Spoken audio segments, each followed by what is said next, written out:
Morning student, our last lecture we will learn about acid, base and some indicators like litmus and turmeric. Then our next new indicator is China rose petals. यहाँ पे आप एक activity दी हुई है, आपको क्या करना है कि चाइना रोज यानी कि गुड़हल पेटल्स आपको कलेक्ट करने हैं और उसे एक बीकर में रखना है और उस बीकर के अंदर थोड़ा वार्म वाटर ऐड करना है. Keep the mixture for some time still water becomes colour.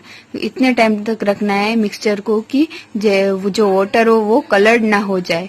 Use the colour water as an indicator. और जो कलर वाटर होता है उसे हम इंडिकेटर के लिए यूज कर सकते हैं जो चाइना रोज पेटल से बनता है, जो यहाँ पे दिया हुआ है. ये एसिड है, ये बेस है और ये इंडिकेटर चाइना रोज से बनाए हुए पेटल को यूज करके वाटर से बनाया हुआ ये इंडिकेटर है. तो यहाँ पे आपको क्या करना है कि यहाँ पे एक टेबल दिया हुआ है, वहाँ पे सम टेस्ट सॉल्यूशन दिए हैं, लेमन जूस, ऑरेंज जूस, विनेगर्स, ऐसे मिल्क ऑफ मैग्नीशिया, ये सब आपको टेस्ट करना है और उसकी टर्मरिक के साथ क्या इफेक्ट मिलती है वो लिखना है और यहाँ पे रिमार्क लिखना है कि जो आप ऐड कर तो रेड लिटमस पेपर रेड हुआ या ब्लू हुआ कुछ भी, और यहाँ पे एसिड है और बेस है वो आपको रिमार्क करना है. ऐसे ही यहाँ पे आप शैम्पू, लेमन जूस, इनको इनिशियल कलर यानी कि आप जैसे ही ऐड कर रहे हो तब उसका कलर कौन सा होता है और उसके बाद फाइनल कलर आप उसे थोड़ी देर रख देते हो तो उसके बाद उसका कलर कैसा हो जाता है टर्मरिक के साथ, वो आपको इनिशियली कलर और यहाँ पे फाइनल कलर लिखना है, यहाँ पे नोट डाउन करना है. Then What is the effect of the indicator on acidic, basic and neutral solution? कैसे पता चलेगा कि ये एसिडिक है, बेसिक है या न्यूट्रल सॉल्यूशन है? चाइना रोज इंडिकेटर को यूज करके कैसे पता चलेगा? तो China rose indicator turns acidic solution to dark pink यानी कि magenta and basic solution to green. यानी कि जो चाइना रोज को इंडिकेटर को आप यूज करके एसिडिक सॉल्यूशन को टेस्ट करोगे तो अगर जो आपका सॉल्यूशन एसिडिक होगा तो उसका कलर डार्क पिंक यानी कि मैजेंटा कलर जैसा हो जाएगा और अगर वो सॉल्यूशन बेसिक हुआ तो उसका कलर ग्रीन हो जाएगा. यहाँ पे दिया हुआ है ऐसा. अगर आप उसमें यहाँ पे एसिड सॉल्यूशन मिलेगा आपको तो उसका कलर ऐसा मैजेंटा कलर जैसा मिलेगा और बेसिक होगा तो ये आपको ग्रीन कलर जैसा मिलेगा. अंडरस्टैंड? ऐसे ही आपको यहाँ पे सम टेस्ट करने 5.4 के अंदर जो आपको जो भी चाहिए उसके अंदर आपको test of effect of litmus paper से टेस्ट करना है, टर्मरिक के साथ टेस्ट करना है और चाइना रोज के साथ टेस्ट करना है. यानी कि ये लिटमस तीनों इंडिकेटर के साथ आपको ये सारे एसिड यहाँ पे दिए हुए हैं, वो एसिड सम एसिड लेने हैं जो आपको यहाँ पे लिखने हैं दूसरे, और उसकी इफेक्ट क्या आती है लिटमस पेपर के साथ, टर्मरिक के साथ और चाइना रोज के साथ, वो आपको यहाँ पे इंडिकेट करनी है. Okay, understand? यहाँ पे सम इन्फॉर्मेशन दी हुई है. Are you familiar with the term acid rain? Acid rain के बारे में आप सब फेमिलियर ही होंगे, एसएस में आता है और एसटी में भी आता है. Have you ever heard about damaging effect of acid rain?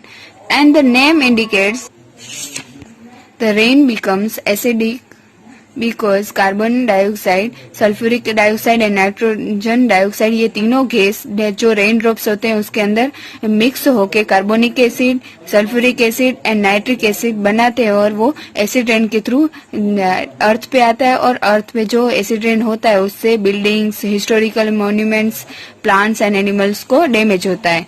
ऐसे यहाँ पे आपको आगे जो आपने एक्सपेरिमेंट किया वो 5.5 टेबल के अंदर रिकॉर्ड करना है आपका ऑब्जर्वेशन. देन नेक्स्ट न्यूट्रलाइजेशन यानी कि एसिड भी नहीं और बेसिक भी नहीं, उसके अलावा जो तीसरा सॉल्यूशंस मिलते हैं जो ये उसके जो उसका नेचर एसिडिक भी नहीं होता है और बेसिक भी नहीं होता है. ऐसे जो नेचर वाले होते हैं वो किस में आते हैं? न्यूट्रलाइजेशन सॉल्यूशन में आते हैं, न्यूट्रल सॉल्यूशन में आते हैं. जो हमने we have learn that acid turn blue litmus red and base turn red litmus blue. यानी कि एसिड होते हैं वो ब्लू को रेड में कन्वर्ट करते हैं लिटमस पेपर को, और बेसिक में रेड लिटमस पेपर ब्लू में कन्वर्ट होता है. आपने ये याद रखा होगा. ये हमें कैसे याद रखना है, बेस होता है वो ब्लू में कन्वर्ट होता है, यानी रेड ब्लू में कन्वर्ट होता है, और एसिड ब्लू रेड में। We are going to use an indicator you have not used so far. It is called phenolphthalein. यानी कि हम दूसरे ये जो हम यहाँ पे हमने डिस्कस किए वो सारे नेचुरल न्यूट्रल इंडिकेटर्स थे, और ये फिनोप्थेलिन जो अभी यूज हो रहा है इंडिकेटर के थ्रू, यहाँ पे हमें जो अच्छा नहीं होता है उसे क्या कहते हैं, फिनोप्थेलिन इंडिकेटर। यहाँ पे आपको एक एक्टिविटी दी हुई है, आपको यहाँ एक एसिड लेना है और उसके अंदर इंडिकेटर यानी कि फिनोप्थेलिन ऐड करना है, और धीरे धीरे आपको बेस को ऐड करते जाना है, और थोड़ी देर बाद आपको जो सॉल्यूशन मिलेगा वो न्यूट्रल सॉल्यूशन मिलेगा, न्यूट्रलाइजेशन सॉल्यूशन मिलेगा। तो ये प्रोसेस हुई, उसे क्या कहते हैं, न्यूट्रलाइजेशन प्रोसेस। और उसके अंदर जो आपको प्रोडक्ट मिलती है वो कौन सी प्रोडक्ट मिलती है, आपको न्यूट्रल प्रोडक्ट मिलती है, सॉल्ट मिलता है, और वाटर और सॉल्ट डिफरेंट हो जाता है। यानी कि आप एसिड बेस और इंडिकेटर जो फिनोप्थेलिन को ऐड करोगे तो आपको न्यूट्रल सॉल्यूशन मिलेगा, और उससे आपको सॉल्ट और वाटर मिलेगा, जो यहाँ पे दिया हुआ है। ये आपको वर्ड में भी याद रखना है और इक्वेशन में भी याद रखना है। The reaction between an acid and base is known as neutralisation. यानी कि हम एसिड और बेस की जो प्रोसेस करवाते हैं, रिएक्शंस करवाते हैं, उस प्रोसेस को क्या कहते हैं, neutralisation. Salt and water are produce in this process with the evolution of heat. और लास्ट में एसिड और बेस के हम जो रिएक्शन करवाते हैं उससे हमें कौन सी प्रोडक्ट मिलती है, सॉल्ट एंड वाटर, और उसके साथ हीट भी प्रोड्यूस होती है, रिलीज होती है। जो हम यहाँ पे फॉर एग्जांपल हम एसिड में HCl लेते हैं और बेस में NaOH यानी कि हाइड्रोक्लोरिक एसिड और सोडियम डाइऑक्साइड बेस लेते हैं। ये दोनों की रिएक्शन करवाएंगे तो हमें कौन सा सॉल्ट मिलेगा, NaCl, जो हम रोजाना खाने में यूज करते हैं। वो कौन सा नमक होता है, NaCl, ये सॉल्ट होता है, और उसके साथ H2O रिलीज भी होगा। Okay, understand. Then neutralisations in everyday life. और हम न्यूट्रलाइजेशन प्रोसेस हमारी एवरीडे की लाइफ में भी यूज करते हैं। कैसे यूज करते हैं, उसके सम एग्जांपल्स यहाँ पे दिए हुए हैं। जैसे कि एक है इंडिकेशंस, यानी कि अवर स्टमक कंटेन्स हाइड्रोक्लोरिक एसिड। हमारे स्टमक के अंदर हाइड्रोक्लोरिक एसिड है, वो तो हमने सेकंड चैप्टर में भी पढ़ा, जो ह्यूमन डाइजेशन सिस्टम में। It help us to digest food as you, और वो हमारे फूड को डाइजेस्ट करने के लिए यूज होता है, हेल्प करता है। वो हमने चैप्टर 2 में भी पढ़ा था, जो मैंने पहले भी बोला। But too much of acid in the stomach cause indications in digestion. और जैसे ही हमारे पेट के अंदर जितना एसिड हमें हमारी बॉडी के लिए अच्छा होता है, हेल्प करता है फूड को डाइजेस्ट होने के लिए, उसके लेवल से ज्यादा एसिड हो जाए तो हमारे पेट के अंदर क्या होता है, इनडाइजेशन, यानी कि जो पूरा डाइजेशन नहीं होता है। समटाइम्स इनडाइजेशन इज पेनफुल, और समटाइम्स ऐसा होता है कि हमें बहुत ही स्टमक पेन होने लगता है। To relieve indigestion we take an anti acids such as milk of magnesia. और उसे कम करने के लिए, इस पेन को कम करने के लिए हम मिल्क ऑफ मैग्नीशिया पीते हैं। जैसे कि आपने देखा होगा कि एक बोतल आती है, उसके अंदर पिंक कलर का मिल्क जैसा आता है, जो आपके किसी घर में किसी को भी एसिडिटी होती होगी तब ये यूज करते होंगे खाने के लिए, या तो कोई टेबलेट लेते होंगे। वो टेबलेट भी किसकी होती है, मैग्नीशियम हाइड्रोक्साइड, और उसके अंदर मैग्नीशियम हाइड्रोक्साइड ही होता है। It neutralisations the effect of excessive acid. यानी कि हम अगर हमारे पेट के अंदर ज्यादा एसिड हो गया है तो उसके अंदर कुछ बेस एंटर करवाएंगे तो वो जो रिएक्शन होगा वो न्यूट्रलाइजेशन हो जाएगा, और इससे हमें आराम मिलेगा। ऐसे ही जो एसिडिटी होती है वो जो हम यहाँ पे पढ़ा कि इनडाइजेशन वही होता है एसिडिटी के अंदर। यानी कि हमारे पेट के अंदर एसिड ज्यादा हो जाता है और हम बेस किसी भी तरह से कोई भी है टेबलेट खा के या तो जो वो दवाई आती है उसे सिरप पी के कम करते हैं, वो बेस एंटर करते हैं और इन दोनों का रिएक्शन से हमें न्यूट्रलाइजेशन प्रोसेस होती है, अफेक्ट उसकी मिलती है, उससे हमें पेन कम हो जाता है। ऐसे ही आंट बाइट, यानी कि आंट बाइट आपने किसी ने एक्सपीरियंस तो किया ही होगा कि आपको कभी भी चींटी ने काटा हो तो क्या होता है कि it inject the acidic liquid, यानी कि जब वो हमें काटती है तो वो हमारे अंदर formic acid acidic liquid enter करवाती है हमारे स्किन के अंदर, और the effect of the acid can be neutralised bye rubbing moist baking soda. और अगर हमें ज्यादा उसकी स्किन पे पेन हो रहा हो तो हम उसके ऊपर थोड़ा बेकिंग सोडा, जो हम खाने में रोजाना यूज करते हैं, सोडियम हाइड्रोजन कार्बोनेट, उसे थोड़ा बहुत रब कर लेंगे तो जल्दी ही जो आंट ने बाइट किया वो न्यूट्रलाइजेशन हो जाएगा और हमें पेन भी कम हो जाएगा। उसके अंदर क्या होता है, calamine solution which contains zinc carbonate, और उसके अंदर जिंक कार्बोनेट होता है ZnCO3।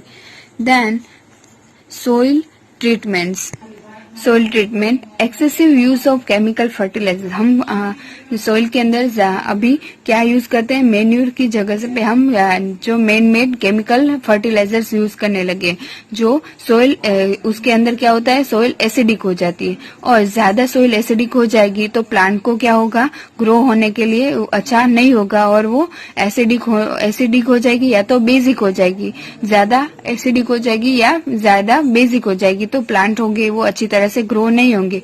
इसके लिए when the soil is too acidic it is treat with basic like quick lime और स्लेक लाइम। और अगर जो सॉइल होती है वो ज्यादा एसिडिक हो जाती है तो उसके अंदर हम फर्टिलाइजर के थ्रू बेस एंटर करवाते हैं, क्विक लाइम यानी कि कैल्शियम ऑक्साइड या तो कैल्शियम हाइड्रोक्साइड एंटर करवाते हैं, CaO या तो COH हम एंटर करते हैं सोइल के अंदर फर्टिलाइजर के थ्रू। और अगर जो सोइल होती है वो ज्यादा बेसिक हो जाती है तो उसके अंदर हम ऑर्गेनिक मैटर यानी कि जो मैन्यूर होता है, कंपोस्ट होता है, उसे ऐड करवाते हैं। ऐसे ही हम सॉइल को न्यूट्रलाइज करते हैं। Organic matter release acids which neutralise the basis nature of the soil.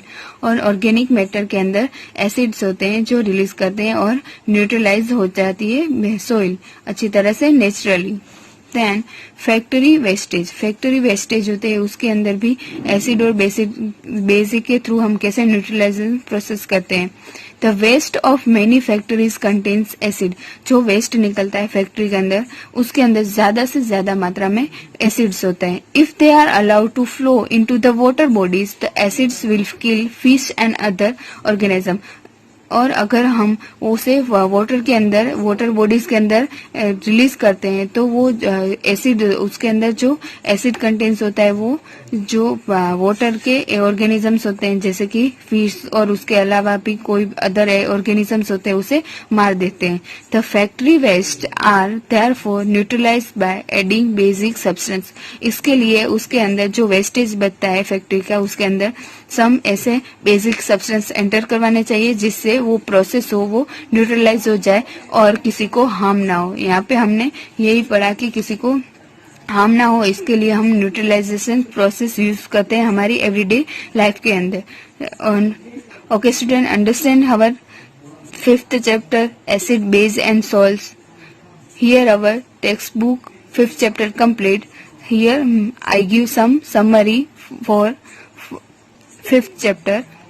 यहाँ पे दी हुई है, आपको ये अच्छी तरह से एक बार रीड कर लेनी है, रिमेम्बर कर लेनी है और उसके बाद आपको पूरा चैप्टर अगर समझ नहीं आया थोड़ा बहुत तो आप डाउट भी क्लियर करवा सकते हो और उसके बाद ही आपको क्वेश्चन आंसर्स लिखने हैं आपकी वर्कबुक के अंदर। Okay student, here our 5th chapter complete. Now our 6th chapter we will continue in our next lecture. Thank you.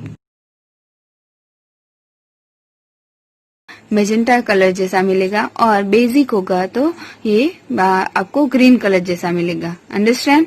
ऐसे ही आपको यहाँ पे सम टेस्ट करने 5.4 के अंदर जो आपको जो भी चाहिए उसके अंदर आपको test of effect of litmus paper से टेस्ट करना है, टर्मरिक के साथ टेस्ट करना है और चाइना रोज के साथ टेस्ट करना है।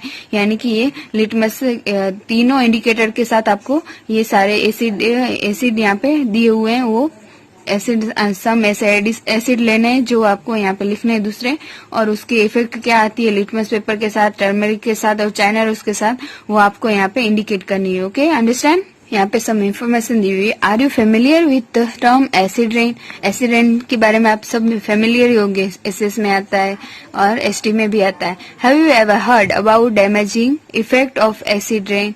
And the name indicates the rain becomes acidic because carbon dioxide, sulphuric dioxide and nitrogen dioxide, ये तीनों गैस जो रेन ड्रॉप्स होते हैं उसके अंदर मिक्स होके carbonic acid, sulphuric acid and nitric acid बनाते हैं, और वो एसिड रेन के थ्रू अर्थ पे आता है, और अर्थ पे जो एसिड रेन होता है उससे buildings, historical monuments, plants and animals को डैमेज होता है। ऐसे यहाँ पे आपको आगे जो आपने एक्सपेरिमेंट किया वो 5.5 टेबल के अंदर रिकॉर्ड करना है आपका ऑब्जर्वेशन। देन नेक्स्ट न्यूट्रलाइजेशन, यानी कि एसिड भी नहीं और बेसिक भी नहीं, उसके अलावा जो तीसरा सॉल्यूशंस मिलते हैं जो ये उसके जो उसका नेचर एसिडिक भी नहीं होता है और बेसिक भी नहीं होता है, ऐसे जो नेचर वाले होते हैं वो किस में आते हैं? न्यूट्रलाइजेशन सॉल्यूशन में आते हैं, न्यूट्रल सॉल्यूशन में आते हैं। जो हमने we have learn that acid turn blue litmus red and base turn red litmus blue, यानी कि एसिड होते हैं वो ब्लू को रेड में कन्वर्ट करते हैं लिटमस पेपर को, और बेसिक में रेड लिटमस पेपर ब्लू में कन्वर्ट होता है। आपने ये याद रखा होगा। ये हमें कैसे याद रखना है? बेस होता है वो ब्लू में कन्वर्ट होता है, यानी रेड ब्लू में कन्वर्ट होता है, और एसिड ब्लू रेड में।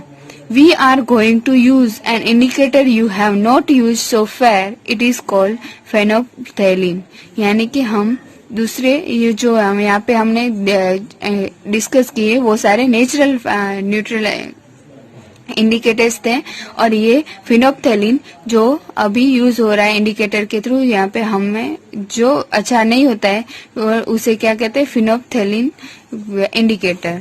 यहाँ पे आपको एक एक्टिविटी दी हुई है, आपको यहाँ एक एसिड लेना है और उसके अंदर इंडिकेटर यानी कि फिनोप्थैलीन ऐड करना है, और धीरे धीरे आपको बेस को ऐड करते जाना है, और थोड़ी देर बाद आपको जो सॉल्यूशन मिलेगा वो न्यूट्रल सॉल्यूशन मिलेगा, न्यूट्रलाइजेशन सॉल्यूशन मिलेगा। तो ये प्रोसेस हुई, उसे क्या कहते हैं? Neutralisation process. और उसके अंदर जो आपको प्रोडक्ट मिलती है वो कौन सी प्रोडक्ट मिलती है? आपको न्यूट्रल प्रोडक्ट मिलती है, सॉल्ट मिलता है, और वाटर और सॉल्ट डिफरेंट हो जाता है, यानी कि आप एसिड, बेस और इंडिकेटर जो फिनोप्थैलीन को ऐड करोगे तो आपको न्यूट्रल सॉल्यूशन मिलेगा, और उससे आपको सॉल्ट और वाटर मिलेगा। जो यहाँ पे दिया हुआ है ये आपको वर्ड में भी याद रखना है और इक्वेशन में भी याद रखना है। The reaction between an acid and base is known as neutralisation, यानी कि हम एसिड और बेस की जो प्रोसेस करवाते हैं, रिएक्शंस करवाते हैं, उस प्रोसेस को क्या कहते हैं? Neutralisation. Salt and water are produce in this process with the evolution of heat. और लास्ट में एसिड और बेस के हम जो रिएक्शन करवाते हैं उससे हमें कौन सी प्रोडक्ट मिलती है? सॉल्ट एंड वाटर, और उसके साथ हीट भी प्रोड्यूस होती है, रिलीज होती है। जो हम यहाँ पे फॉर एग्जांपल हम एसिड में HCl लेते हैं और बेस में NaOH यानी कि हाइड्रोक्लोरिक एसिड और सोडियम डाइऑक्साइड बेस लेते हैं। ये दोनों की रिएक्शन करवाएंगे तो हमें कौन सा सॉल्ट मिलेगा? NaCl, जो हम रोजाना खाने में यूज करते हैं। वो कौन सा नमक होता है? NaCl, ये सॉल्ट होता है, और उसके साथ H2O रिलीज भी होगा। Okay, understand? Then neutralisations in everyday life, और हम न्यूट्रलाइजेशन प्रोसेस हमारी एवरीडे की लाइफ में भी यूज करते हैं। कैसे यूज करते हैं? उसके सम एग्जांपल्स यहाँ पे दिए हुए हैं, जैसे कि एक है इंडिकेशंस, यानी कि अवर स्टमक कंटेन्स हाइड्रोक्लोरिक एसिड, हमारे स्टमक के अंदर हाइड्रोक्लोरिक एसिड है, वो तो हमने सेकंड चैप्टर में भी पढ़ा, जो ह्यूमन डाइजेशन सिस्टम में। It help us to digest food as you, और वो हमारे फूड को डाइजेस्ट करने के लिए यूज होता है, हेल्प करता है। वो हमने चैप्टर 2 में भी पढ़ा था, जो मैंने पहले भी बोला।